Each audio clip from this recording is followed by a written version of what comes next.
Selamat siang pemirsa, inilah headline news pukul 11 waktu Indonesia Barat. Saya Ade Mulia. Pemirsa, Gubernur Jawa Tengah Ganjar Pranowo memastikan jalur lingkar selatan siap untuk dilewati saat musim mudik lebaran mendatang. Jalur baru sepanjang 2 km lebih di wilayah Banyumas ini dibuat setelah hampir setiap musim mudik lebaran. Jalur selatan mengalami kemacetan panjang akibat adanya perlintasan sebidang. Jalur baru ini dipastikan akan bisa dilalui saat musim mudik lebaran tahun ini. Meski demikian, di sepanjang jalur ini belum terpasang lampu penerangan jalan yang harus diwaspadai oleh para pemudik. Ganjar berharap pembukaan jalan baru ini akan bisa mengurangi kemacetan yang biasanya dialami pemudik di jalur selatan Banyumas.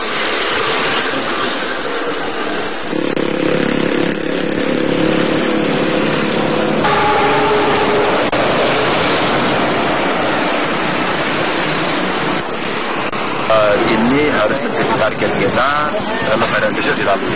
Karena tahun lalu Pak Bupati lah yang berinisiatif ini, agar ini bisa kita percepat, agar pada tahun ini bisa memperlancar arus mudik. Kalau tidak nanti lewat lewat rel itu lagi ya sudah. Itu pasti stagnasinya panjang sekali dan 18 pegawai perusahaan daerah air minum atau PDAM Tirta Kualo, Kota Tanjung Balai, Sumatera Utara terancam dipecat karena terindikasi positif menggunakan narkoba. 276 pegawai PNS PDAM Tirta Kualo, Kota Tanjung Balai mengikuti tes urin yang dilakukan oleh petugas BNN Kota Tanjung Balai. Dari hasil tes urin, 18 pegawai dinyatakan positif menggunakan narkoba. Wali Kota Tanjung Balai, Syahrial, mengatakan seluruh pegawai yang positif menggunakan narkoba akan ditindak tegas berupa pemecatan. Tes urin akan terus dilakukan ke seluruh pegawai di lingkungan pemerintah Kota Tanjung Balai sebagai bentuk komitmen pemerintah kota untuk mewujudkan Kota Tanjung Balai bebas narkoba.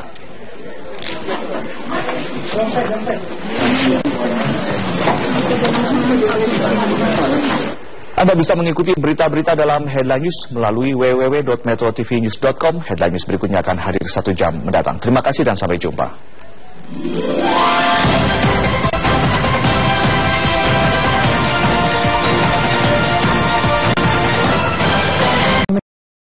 Keluarga melaporkan kasus ini ke kepolisian Bantul. Setelah didera sakit kepala selama bertahun-tahun, Wakiyah meninggal dalam kondisi cuping hidung sebelah kiri hilang. Hilangnya cuping hidung diketahui pihak keluarga saat memandikan jenazah di rumah duka. Sementara itu pihak rumah sakit hanya meminta maaf pada keluarga korban tanpa menjelaskan sebab hilangnya hidung korban. Bahkan hingga kini keluarga korban belum mengetahui sakit yang diderita pasien. Pihak keluarga berharap polisi mampu mengungkap kasus hilangnya hidung pasien setelah meninggal dunia ini. Dan hal tersebut juga karena dikhawatirkan hal serupa dapat menimpa pasien lainnya.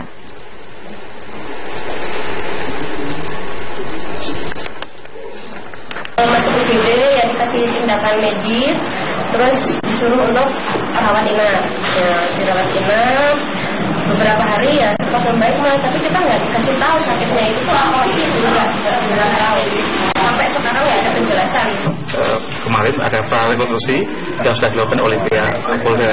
Kita tunggu hasil dari pihak Polda penyidikan kasus seperti ini. Lokus deliktinya bisa terjadi juga di lokasi di rumah korban karena 2 jam ada di sana. Termasuk kita juga tidak mengetahui siapakah lokus delikti maupun dari pelakunya, siapa yang melakukan hal tersebut. Penafsiran kaku aturan penggunaan ambulans di puskesmas hingga berujung diangkutnya jenazah dengan motor disesalkan anggota DPD asal Sulawesi Selatan Aziz Kahar Muzakar. Hal tersebut diungkapkan Aziz Kahar Muzakar saat mendatangi rumah duka almarhum Syamsul Alam di Jalan Agus Salim, Parepare, Sulawesi Selatan.